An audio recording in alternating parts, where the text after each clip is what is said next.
আজকে বুধবার ফেনীর সোনাগাজী উপজেলার যুবদল নেতা শহীদ মাসুদের পরিবারকে বিএনপির ভারপ্রাপ্ত চেয়ারম্যান তারেক রহমানের পক্ষ থেকে নতুন বাড়ি উপহার ও ২৪-এর গণ-অভ্যুত্থানে শহীদ ও ক্ষতিগ্রস্ত পরিবারের হাতে আর্থিক সহায়তা তুলে দেয় আমরা বিএনপি পরিবার। সাবের পাইলট হাই স্কুল মাঠে আয়োজিত গণসমাবেশে নেতারা বলেন, জনগণের সমর্থন নিয়ে সরকার গঠন করলে পতিত আওয়ামী সরকারের গুম খুনের বিচার করবে বিএনপি। জামায়াতকে ইঙ্গিত করে তারা বলেন, জনগণ জানে কারা অঙ্গীকার রক্ষা করে না।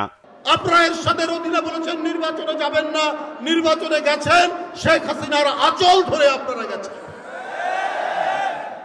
প্রত্যেকটি সময় জনগণের সাথে মুনাফিকি করছেন, আর আজকে ইঙ্গিতে ইশারায় বিএনপিকে নানাভাবে আপনারা দোষারোপ করার চেষ্টা করছেন। আমরা দেখছি এদের বিচারের প্রক্রিয়াটা খুব স্লো চলতেছে, এত লো প্রোফাইলে চলতেছে।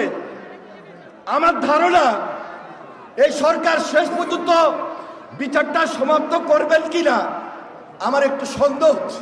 বিএনপির ভারপ্রাপ্ত চেয়ারম্যান তারেক রহমান বলেন, পতিত স্বৈরাচারের বিচার দাবিতে সবাইকে ঐক্যবদ্ধ থাকতে হবে।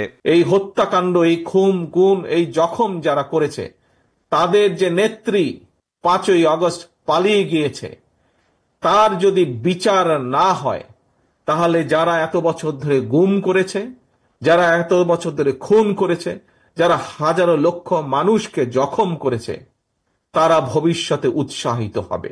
সংস্কারের আড়ালে কোনো ষড়যন্ত্র হচ্ছে কিনা তা খতিয়ে দেখার কথাও বলেন তিনি।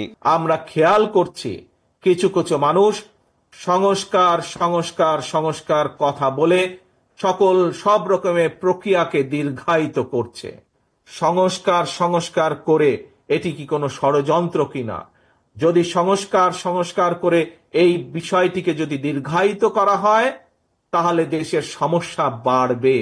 এদিকে জাতীয় প্রেস ক্লাবে জাতীয় ঐক্য ও বর্তমান বাস্তবতা শীর্ষক আলোচনায় অংশ নেন বিএনপির স্থায়ী কমিটির সদস্য সালাউদ্দিন আহমেদ। বলেন, নির্বাচন নিয়ে সময় ক্ষেপণের কৌশল জাতি মেনে নেবে না।